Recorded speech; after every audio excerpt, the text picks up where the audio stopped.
Donc bonjour à tous, on se retrouve donc pour une vidéo explicative des Royaumes perdus 2. Donc je suis Seven Gun Jack ou du coup sous mon nom de speedrunner maintenant Nichols. Donc ouais, je voulais vous faire une vidéo pour vous parler de ce jeu puisque il y a certaines personnes qui sont venues me voir et qui m'ont dit que c'était cool que je fasse un speedrun mais qui ne connaissaient pas ce jeu. Donc je vais vous montrer un petit peu de gameplay et je vais également vous montrer du coup les techniques que j'ai trouvées pour speedrunner le jeu. Bien que je pourrais directement vous faire une speedrun, une vidéo directement de speedrun, mais bon. Autre chose justement, je pourrais vous faire une vidéo d'un speedrun éventuellement directement là. Mais là, je vous explique, j'ai allumé la GameCube et pour capturer actuellement, je ne peux que capturer que le mode 50 Hz. Or moi, je run le mode 60 Hz et ça fait une énorme différence parce que le jeu est beaucoup plus rapide en 60 Hz. Donc du coup, je pourrais perdre environ 1 à 2 minutes sur ma run, sur le total de temps, entre le mode 50 Hz et 60 Hz. C'est pour ça que je ne vais pas tout simplement faire la run, enfin je compte pas enregistrer de run en 50 Hz, tout simplement parce que même si je me débrouillais très bien, elle serait toujours moins rapide que la même run en 60 Hz. Donc voilà. Donc ouais, le jeu, c'est une espèce de RPG en temps réel. Donc je vais vous montrer directement ce que ça donne.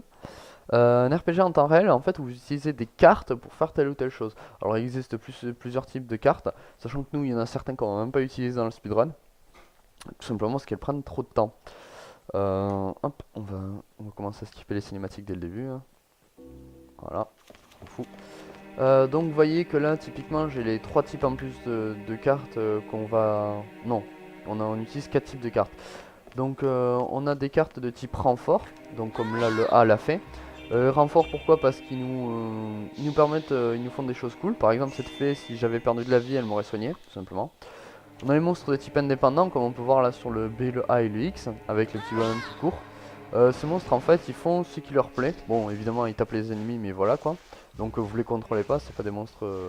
Enfin, c'est des monstres contrôlés par l'IA. Et ensuite, le dernier type qu'on a, on peut voir que c'est l'épée, c'est en fait quelque chose qui s'utilise en fait un petit peu comme des coups momentanés comme ça.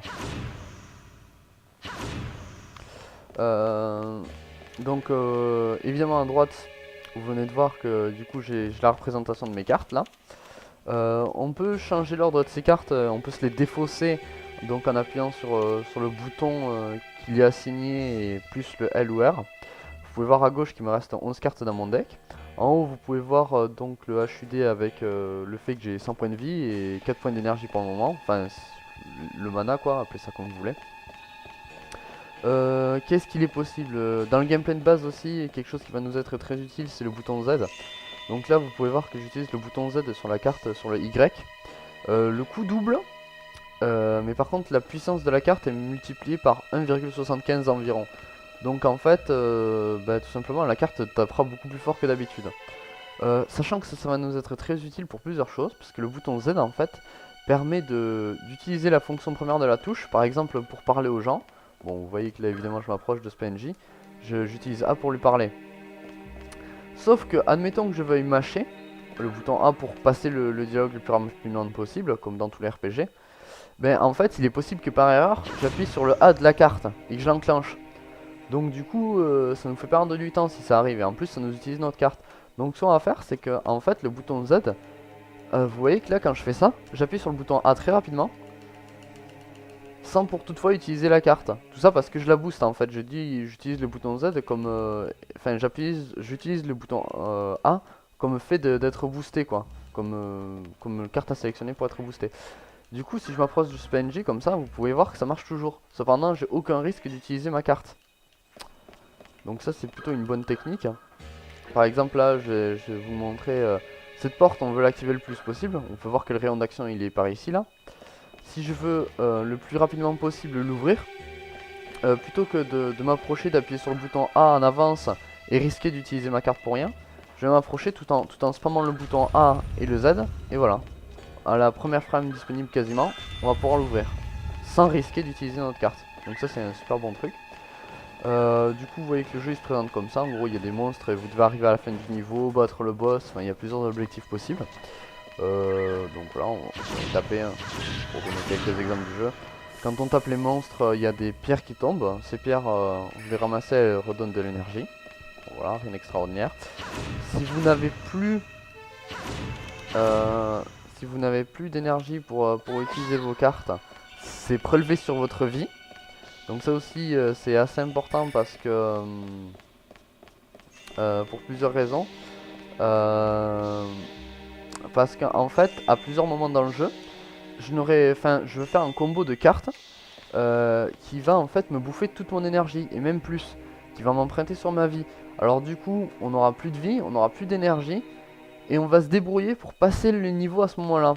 Enfin, pour changer de niveau à ce moment-là. Et parce qu'en fait, le changement de niveau sur ce jeu, sur ce RPG, en fait, il nous redonne toute notre vie et toute notre énergie.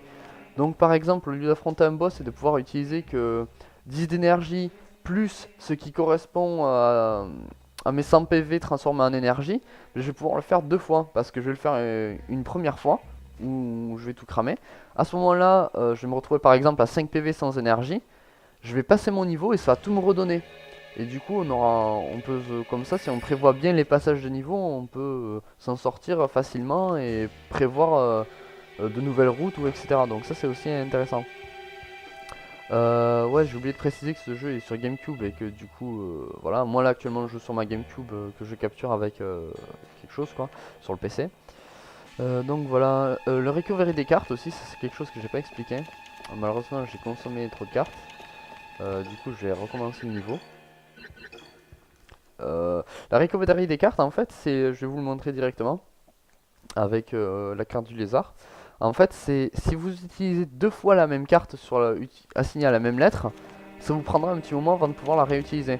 Donc là, je vais par exemple utiliser deux fois d'affilée la carte assignée au B. Donc vous allez voir, je vais compter à peu près. Tac. Donc pour le faire, ça nous a pris environ 4 secondes pour la faire deux fois d'affilée. Maintenant, je vais vous montrer ce qui se passe si vous faites le B et de suite après le A. Vous voyez que c'est bien plus rapide. Donc ça va nous permettre d'optimiser notre DPS. Donc ça, on va le faire par exemple contre des boss ou contre n'importe quel ennemi qu'on a envie de battre. On va en fait essayer le plus possible de mélanger les cartes. Enfin, c'est-à-dire de... Pas de mélanger les cartes, mais d'intervertir les utilisations de cartes pour avoir un DPS le plus rapide possible. Donc plutôt que de faire B, attendre 2 secondes, appuyer sur B, attendre 2 secondes, on va faire B, A, X, B, A, X. Et ça va être, on va pouvoir avoir un bien meilleur DPS. Parce qu'on va taper bien plus vite. Donc du coup je vais quand même essayer au moins de terminer le niveau 1. Hop. Donc là vous pouvez voir que j'ai boosté mon Y. Alors là, voilà, vous l'avez vu très rapidement, c'est un monstre de feu. On a pu le voir à l'icône qui était près de sa barre de vie. Vous avez peut-être remarqué que la carte que j'avais donc sur le Y c'était une carte d'eau. Donc évidemment vous vous doutez qu'il y a des affinités élémentaires dans le jeu. Et du coup ben, j'ai pris un monstre d'eau, j'ai tapé un monstre de feu. Donc c'était déjà bien efficace. En plus de ça je l'avais boosté grâce à mon Z. Comme vous avez pu le voir là, elle était bleutée la carte. Elle avait la petite pierre dessus. Donc elle tapait bien plus fort. Si on fait les calculs, je crois que j'avais trouvé que les ratios élémentaires ça faisait deux fois les dommages quand c'était un type qui était plus faible, enfin plus fort plutôt. Si on combine au fait que j'ai boosté ma carte de 1 x 75, en fait on a fait 2 fois 1 x 75 les dommages. Donc ça aussi c'est des choses qu'il faut prendre en compte quand vous essayez de tuer les boss. Hein. Bon après c'est vrai que là moi pour mon speedrun j'ai pas vraiment pu le prendre en compte vu que j'avais des méthodes qui étaient de toute manière plus efficaces, mais bon c'est quelque chose qu'on avait découvert et d'intéressant. Le body block, ça aussi je peux vous montrer. Vous pouvez voir que, enfin vous doutez que mon personnage il a une appartenance physique, enfin il a quelque chose de physique. Et en fait si je prends un monstre adversaire ou bien même un des miens, vous voyez que je peux le pousser comme ça. Hop, je vais essayer de le refaire sans encore taper. Voilà. Là vous voyez que j'arrive à la déplacer en courant vers elle. Donc ça c'est intéressant aussi pour plusieurs choses. On va essayer de le faire. On va essayer de déplacer des monstres en fait qu'on a invoqués, qui pourront pas se déplacer de par eux-mêmes. Et du coup on leur donne la capacité de bouger. Pour une catapulte par exemple que j'utilise plus tard dans le jeu, normalement elle ne peut pas se déplacer. Mais en la poussant moi-même comme ça derrière, bah du coup elle a cette capacité de se déplacer. Plutôt que de l'invoquer une première fois, de la désinvoquer et puis de la réinvoquer plus tard.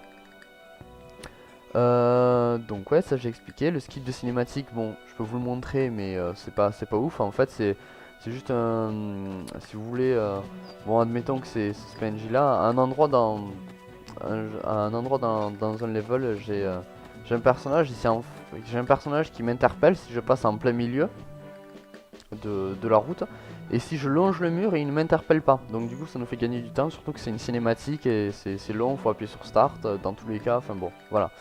Donc ça aussi, dans un niveau, c'est particulièrement intéressant. Le cart holding, ça aussi c'est quelque chose que j'ai marqué. Cart holding, vous voyez que si je fais ça, la carte tout simplement elle se met devant moi. Si on reste appuyé sur le bouton quand on lance la carte, on peut la déplacer. Et pendant tout ce temps où c'est qu'on la déplace, dites-vous que vous avez une frame d'invulnérabilité et que vous pouvez plus être touché. Donc je vais revenir voir notre pote la plante. Ah ben voilà, ils sont là. Je vais essayer de me mettre devant. Voilà. Donc là, ils peuvent essayer autant qu'ils veulent de me taper. Je maintiens ma carte, donc je peux pas être tapé. Voilà.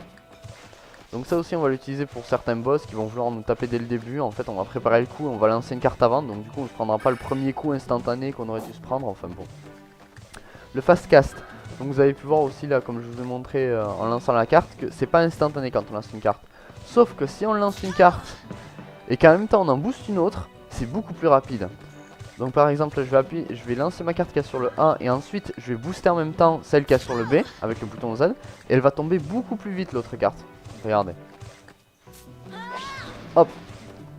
L'invocation s'est faite quasiment directement et on a gagné beaucoup de temps. Tandis que si je lançais, donc je le refais en lançant normalement la carte. Vous pouvez voir que ça met beaucoup plus de temps, on gagne au moins la moitié, une demi-seconde quoi dessus. Le super jump je peux pas vous le montrer parce que c'est propre à un niveau. Donc on l'utilise qu'une seule fois. Et après le Dracula vénère, bon à la limite je peux vous le montrer. Quoique non, non c'est pas intéressant. C'est une... En fait on s'est rendu compte que le dernier boss était fait de plusieurs monstres. Et or on a une carte qu'on récupère à un moment dans l'histoire, qu'on peut récupérer, qui permet de tuer tous les petits monstres annexes comme ça. Et si vous tuez tous les petits monstres annexes, ce qu'on suppose, c'est que comme ces petits monstres annexes représentent un pourcentage de vie de ce boss final, on les tue tous en même temps, du coup le boss final se retrouve sans vie, et il meurt instantanément. Donc voilà, en fait il y a une technique pour tuer le dernier boss, le boss final, instantanément avec une certaine carte. Ouais, après je vais vous parler donc de la rubrique problème que j'évoquais sur le topic. Donc les problèmes que j'ai, c'est que c'est la il y a de la RNG tout simplement dans ce jeu. Je vais essayer du coup de vous le montrer là sur ce passage. Je vais faire comme si je voulais speedrunner donc ce niveau. En fait, la RNG dans ce jeu dépend de beaucoup de choses. Elle dépend de, en fait, ne serait-ce que des cartes que vous allez voir à la fin du niveau, comme vous avez pu voir quand j'ai terminé le premier niveau. Donc elle détermine les cartes qu'on vous donne, sachant que moi pour mon speedrun, pour ma route j'ai besoin de certaines cartes. Si je ne les ai pas, je suis obligé de recommencer. Donc là vous voyez là-bas au fond le virage K, où on est allé tout à l'heure. Il est possible que des monstres ne popent pas, comme il est possible qu'ils popent. Donc là on va voir s'ils popent ou pas. Et là vous pouvez voir que les monstres n'ont pas pop. Je vais recommencer. Et il est possible qu'à ce passage là, il y ait des monstres qui popent. Alors qu'ils ne venaient pas de pop. Alors on a essayé de trouver quel facteur faisait affecter la RNG et on n'a absolument rien trouvé pour le moment. Donc c'est simple, on prie pour que ça se passe pas et si ça se passe, eh bien on improvise. Donc la RNG oblige aussi en speedrunnant ce jeu à être capable d'improviser et vraiment à sortir des choses qu'on ferait pas d'habitude. Par exemple là, admettons ça aurait été des monstres importants, ben, j'aurais dû me préparer à les affronter ou à passer le plus vite possible sans me faire toucher. Bon là ça va, vous voyez qu'ils sont pas super efficaces mais bon. À plusieurs moments dans des niveaux on va tomber sur des monstres qui sont particulièrement efficaces et qui eux sont aléatoires, donc faudra se préparer à les battre alors qu'ils n'étaient pas prévus. Donc voilà, la RNG c'est ce qui va poser le plus de problèmes dans ce jeu là. D'ailleurs à certains moments je vais être obligé de prendre du temps. Je pourrais passer le niveau plus rapidement, mais je vais prendre le temps de tuer certains monstres parce qu'ils sont trop embêtants. Et avec l'aléatoire, il est possible qu'ils s'en prennent à moi et qu'ils viennent à un endroit qui me dérange. Donc du coup, je vais préférer prendre du temps et les tuer et m'assurer la sécurité de passer tranquillement plutôt que de prendre le risque de me faire taper par eux parce qu'ils sont au mauvais endroit plus tard. Ouais, aussi après les trolls de soldats Kendari, en fait, bon, c'est une perte de temps légère mais qui peut arriver, mais qui m'arrive souvent avec ces monstres là. En fait, les soldats Kendari, ce sont des gens que vous rencontrez sur certains niveaux. Et vu qu'ils sont considérés comme en fait comme un petit peu comme vous, comme des invocateurs de cartes, eux aussi ils possèdent des frames d'invulnérabilité, sauf qu'elles sont un petit peu random ces frames d'invulnérabilité. Autant vous dire que des fois je veux les taper pour les enchaîner comme là sur ces monstres, et en fait ils me disent non, et ils ont une frame d'invulnérabilité pendant un certain moment, et du coup je les tape, je passe au travers et ça leur fait absolument rien du tout. Donc c'est troll aussi, il me pose problème. Dernière partie du coup, mes run killers. Ouais, ça m'arrive à plusieurs moments dans le jeu, je vais vous montrer comment ça se passe. Je vais devoir modifier mon deck. Voilà, donc je suis obligé de passer ici, de faire modifier, et voilà, je modifie mes cartes. Et il peut m'arriver, pendant que je fais ma run, d'oublier de rajouter des cartes ou de les enlever. Et ça me tue totalement une reine parce que le temps de revenir en arrière, de comprendre que j'ai oublié une carte, j'arrive dans le niveau, ah zut j'ai pas pris la carte, déload tout ça, enfin revenir au menu principal, relancer le truc. Je perds trop de temps et c'est pas la peine, il vaut mieux reset. Après ouais les RN killers c'est que comme je disais la RNG détermine les cartes qu'on nous donne bonus à la fin des niveaux. Des fois j'ai pas les bonnes cartes, mais tout simplement reset parce que je peux pas les récupérer autre part, ou alors ça me ferait perdre trop de temps. Donc on préfère recommencer, et tant pis, voilà, essayer sur le prochain essai, puisque c'est pas possible, je vais pas modifier ma route à chaque fois pour toutes les cartes que j'ai. J'ai une route optimale et j'essaie de m'y tenir en optimisant le maximum possible. Et la mort, oui tout simplement, si on meurt, inutile de vous dire qu'on perd beaucoup de temps de recommencer jusqu'où on était et tout ça, donc voilà. Voilà, donc après mes sources, c'est vrai que j'ai beaucoup utilisé la run de Benjamin Fierard, qui est donc l'autre speedrunner qui speedrun ce jeu, et qui est français lui aussi, donc à qui je dis merci, je sais pas s'il regardera cette vidéo.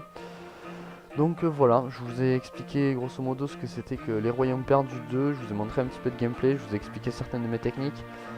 Dès que je pourrai enregistrer de manière correcte le 60 Hz qui provient de ma GameCube, je commencerai à faire des runs, à les enregistrer, à vous les montrer, voire même à streamer.